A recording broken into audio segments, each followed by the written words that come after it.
رونه دکارت یو فرانسوي فیلسوف دی، عالم دی، طبیعت پوه دی. په 1590 کال کې زیږیدلی او په 1450 کال کې د 450 کالو په عمر مړ شوی دی. دته د فلسفې پلار ویل کیږي او علت دا دی چې د یونان د زړې فلسفې نه، د ارسطو د فلسفې نه او هغه فلسفه چې په کلیسا کې حاکمه وه، په غربي روشنفکرو حلقو کې حاکمه وه، د هغې نه راووته او یو نوې لار یې د فلسفې دپاره جوړه کړله. فرانسیس بیکون په انګلستان کې د تجربوي میتود بنسټ ایښودونکی و او د عقلي میتود بنسټ ایښودونکی دی. د میتود یا د حقیقت ته د رسیدلو لار هغه څه دي چې د 18مې پیړۍ نه وروسته ټول فلسفه او ټول پوهان تر اغېز لاندې راوستي دي او په یو ډول یې د نوي جهان علم ته شکل ورکړی دی. دکارت په ماشومتوب کې مریض غاړی و، نو درس یې لږ د عادي وخت نه ناوخته شروع که او د مکتب د درسونه ډېر خوشحاله هم نه و. په 1414 کال کې یعنې په 20 کلنۍ د خپله بکالوریا او د حقوقو لیسانس واخیسته، خو د خپل کوم تعلیم چې ورکړل شوی و په هغه ډول چې دته ورکړل شوی و چې شیان به زده کېدل او وچ په وچ به منل کېدل، هغې نه ډېر راضي نه و. د غوښتل چې د دنیا غټ کتاب ولولي، دغه دنیا په خپله یو غټ کتاب دی او دا باید ولولي. په 1413 کال کې هالند ته لاړ او هلته په یو عسکري مکتب کې شامل شو، غوښتل چې افسر شي. په 1419 کال کې بیا د باواریا د شاهزاده په اردو کې شامل شو، خو په همدغه وخت کې د یو خوب ولیده او د دې خوب نه داسې تعبیر واخیسته چې دی باید د طبیعت او د علم د پیدا کولو دپاره نوې لار پیدا کړي، اسانه لار، منطقي لار، د ریاضي په اساس لار. او همدا باعث شو چې د خپلو څېړنو ته په شخصي ډول باندې دوام ورکړه، د انسان په باره کې، د طبیعت په باره کې، د ریاضي په اړه او د فزیک په اړه د خپلو څېړنو ته دوام ورکړه او ډېر پرمختګونه یې وکړل پکې. دا هغه وخت دی چې ګلیلي په ایټالیا کې په روم کې خپلې څېړنې کوي او دې نتیجې ته رسېږي چې ځمکه د لمر نه څرخېږي. پخوا داسې منل شوی وه چې ځمکه په منځ کې ده او لمر د ځمکې نه تاویږي، مګر ګلیلي د کوپرنیک د څېړنو په اساس او د خپلو تجربو په اساس دا ثابته کړه چې ځمکه ګرځي او لمر په منځ کې ثابت دی. په همدې خاطر باندې دی د کلیسا د قهر لاندې راغی او محکوم شو. په 1433 کال کې ګلیلي محکوم شو د کلیسا د خوا نه، د کتابونه وسېزل شول او دته هم جزا ورکړل شوه او دکارت هم همدغه نتیجې ته رسېدلی و.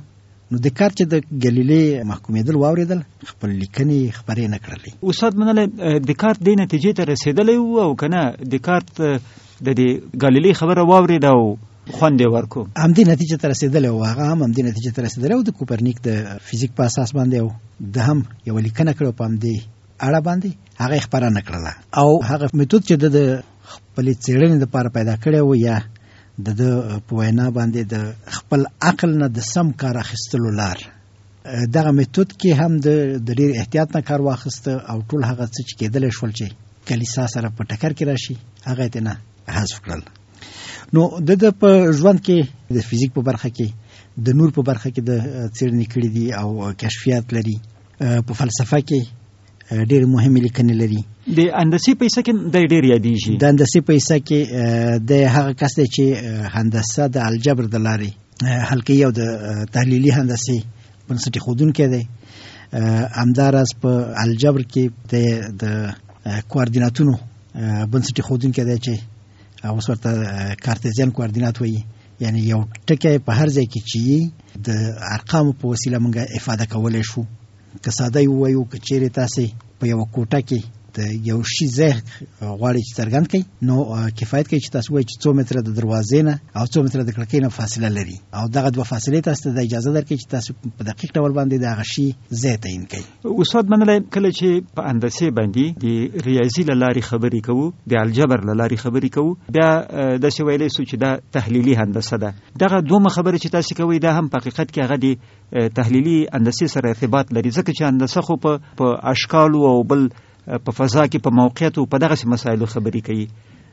څنګه دا هم سره تړلي مسایل دي. نو د په دې برخه کې هم مخلاره او ډیر ستر پرمختګونه وکړل. خو هغه څه چې د دکارت لپاره تلپاتې نوم ګټلی دی هغه د میتود دی. لکه فرانسیس بیکن په ایسه کې هم د علم په دنیا کې دا خبره کولی سو د چې کوم میتود جوړ کو هغه تجربي میتود هغه دای تلپاتې کو او دکارت هم همدغه یو دکارت هم همدغه سي د خپل میتود په خاطر باندې په ټولنه کې او د 15 پیړیو را پدې خو پیژندل شوی کس دی او لمانځل کیږي. د میتود له په قانون څه فرق لري؟ د میتود اساس دا دی چې زه واقعیتونه د خپل حواسو ته لاري درک کوم، مګر زما حواس همیشه ما ته واقعیت نه ښکاره کوي، واقعیت راته په بل ډول ښکاره کوي. سپوږمۍ طلایي ښکاري، حواس خو راته وایي چې طلایي ده، خو طلایي خو نه ده. طلایي نه ده. موږ ته په اوري کې د څا اوبه سړې ښکاري او په ژمي کې تودې ښکاري، خو د دې موږ حواس راته وایي. خو د اوبو حرارت په هغه یو اندازه دی، فقط زموږ حواس راته دا خبره کوي. او د دې نه ورخوا موږ ته حواس وایي چې لمر ګرځي او ځمکه ولاړه ده، مګر حقیقت بل ډول دی. موږ ته حواس وایي چې په هوا کې یو څه شته دی چې موږ ورته سره زرغونه وایو، مګر هغه خو فزیکي وجود نه لري، فقط د نور یو شکل دی. او د بل لوري په خوب کې هم موږ ډېر شیان ګورو او فکر کوو چې ګورو یې، په داسې حال کې چې هغه شیان موږ نه ګورو یا یې حس کوو او هغه شیان موږ نه حس کوو. نو هغه څه چې ماته په خوب کې پیدا کیږي واقعیت ته ورته یو شی دی، هغه څه چې په واقعیت کې ګورم خوب ته ورته یو شی دی. د دغه دواړو ترمنځ زه ورک یم.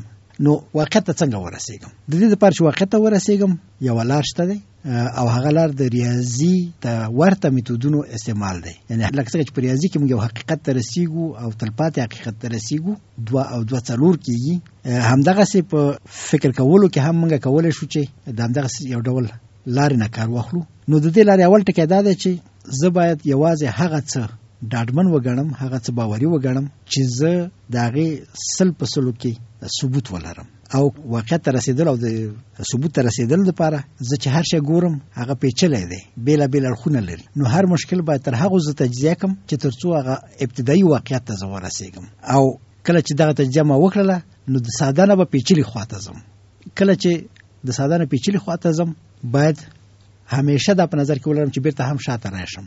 څه مې چې سره راټول کړي دي هغې باندې باید مطمئن وشم چې دغه شیان ما راټول کړي دي، او څه مې چې سره خواره کړي په هغې باندې مطمئن شم چې دغه شیان ما خواره کړي دي، یعنې هم شاته وګورم او هم مخته وګورم. نو که دغه 4 قدمه زه واخلم زه کولی شم چې واقعیت ته ورسېږم.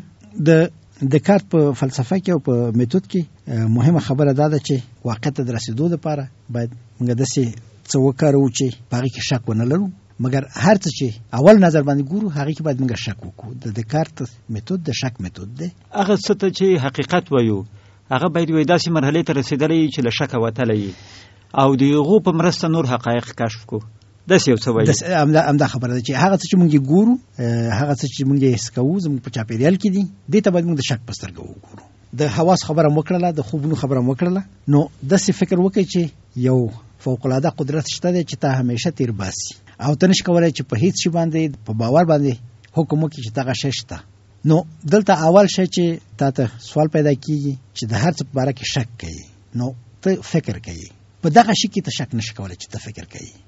دغه شک چې څوک کوي یو څوک دی چې دا شک کوي، په دې کې ته شک نشي کولی. په هر څه کې شک کولی شي، په هر څه کې شک کولی شي چې دا به یي که به نه یي، مګر چې دا به حقیقت یې که نه یي. په دې کې چې یو څه شته چې شک کوي په هغې کې شک نشي کولی. چون د شک په وجود کې شک نشي کولی، نو په دې کې هم شک نشي کولی چې یو څه خو شته چې شک کوي. د شک کوونکي په وجود کې هم شک نشي کولی. نو دلته دکارت خپل اول اصل چې د کوګیتو د اصل په نامه باندې یادېږي او په لاتیني کې ویلي کوګیتو ارګو سوم، زه فکر کوم نو زه یم. زما د وجود د ثابتولو لپاره دا کافي ده چې زه فکر کوم. نو کله چې زه ثابت شوم چې زه یم، دویم سوال دا دی چې زه څه شی یم؟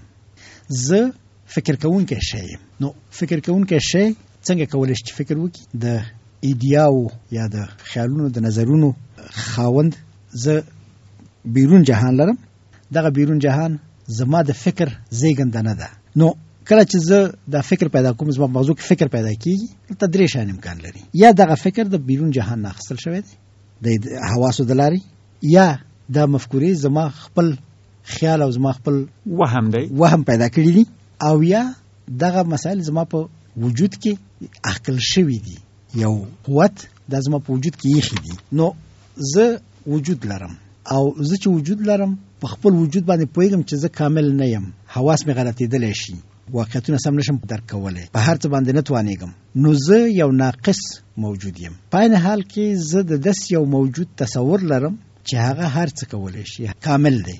اشاره خدای پاک ته ده. نو دغه کامل وجود چې زه تصور لرم، زما دا تصور نشي کېدلی چې ما په خپله پیدا کړی، ځکه چې زه ناقص یم. زه ناقص یم، د کامل شي تصور چې کومه، دغه تصور زما په مغزو کې چا ایښی دی. چې زه نیمګړی یم، نو د کامل وجود تصور باید ما نه وای کړی، نو بنان دا د ما په خټه کې دی. دا زما په خټه کې د کامل وجود تصور زه لرم او دغه په خپله نه دی پیدا شوی، دا یو چا ایښی دی. نو هغه چا چې دی ایښی دی هغه کامل وجود دی، کامل ذات دی.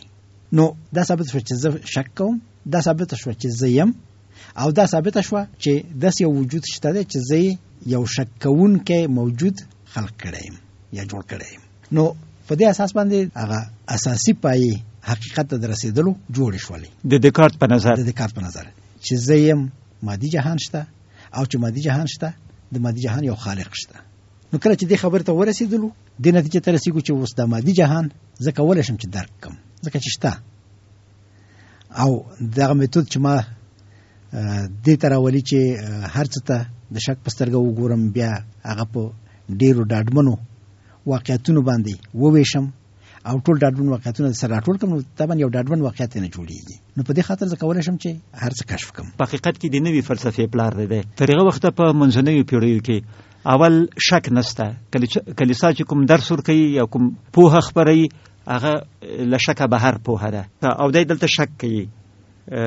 او بل یو دا چې په هغې کې شک نشته، بل دا چې هلته پوهه انتقالیږي. یو چا پوهه پیدا کړې ده او هغه بل ته انتقالیږي. د نوې پوهې د تولید لپاره میدان نشته. نو دلته د نوې پوهې د تولید لپاره د دکارت په فلسفه کې میدان پیدا کیږي، ځکه چې دنیا شته، زه شته یم، زه د دې وړتیا لرم چې په دنیا پوه شم، نو باید زه د دنیا د پوهېدلو لپاره لټه وکړم. او لاره هم د ورته پیدا کړې ده چې په دې لاره یې ته پیدا کړې ده چې حواس ضرور دي مګر کافي نه دي. د حواس ترڅنګ باید عقل هم کار وکړي. نو د دکارت نظر په عقل باندې ولاړ دی. او د حیوان په باره کې د فکر کوي چې ټول حیوانات د انسان نه پرته ډېر پیچلي ماشینونه دي، او هر څه چې یو حیوان کولی شي، موږ کولی شو چې داسې ماشینونه جوړ کړو چې هماغه څه هغه ماشین هم وکړي. یوازې شی چې موږ نشو جوړولی هغه داسې څه دي چې فکر وکړي، یعنې د انسان فکر موږ نشو جوړولی. نو په دې خاطر د انسان په وجود کې دوه شیان دي. یو برخه د مادي وجود دی چې هغه هم لکه د نور حیواناتو یو ماشیني بڼه لري، خوړل کوو، څکل کوو، ساه اخلو، وینه جریان لري. او یو د دې په څنګ کې یو بل شی دی چې هغه د مادې سره تړلی نه دی، چې هغه زموږ اروا ده، زموږ روح دی. دغه انسان د نورې دنیا نه، د نورو موجوداتو نه، د جامداتو او حیواناتو نه متمایز کوي. انسان روح لري او حیوانات روح نه لري. همداراز دکارت د اشتباه په باره کې وایي چې زه دوه شیان لرم چې حقیقت ته پرې ورسېږم. یو زما د پوهېدلو وړتیا ده، بل زما د پوهېدلو اراده ده. دا دواړه چې یو ځای شي ما ته پوهه پیدا کوي. په هغه وخت کې چې زه د خپل ارادې نه ناوړه استفاده وکړم، یعنی لکه څنګه چې لازمه ده زه د میتود سره سم عقل ونه کاروم، نو دلته اشتباه رامنځته کېږي. که چیرې مونږ خپله اراده سمه ونه کاروو، نو دا اشتباه رامنځته کوي. د دکارت دغه میتود ډېر زر خلکو ومانه، او د 18مې پیړۍ د نیمایي نه وروسته ډېرو فیلسوفانو په مستقیم ډول یا په غیر مستقیم ډول او په غیر شعوري ډول د همدغه میتود نه استفاده کړې ده، او د نوو علومو بنسټ په همدې اساس ښودل شوی دی چې ډېر ستر فیلسوفان په دې تیرو څو پیړیو کې په همدغه لار روان دي. او د دې فلسفې په برکت علم چټک انکشاف پیل کو.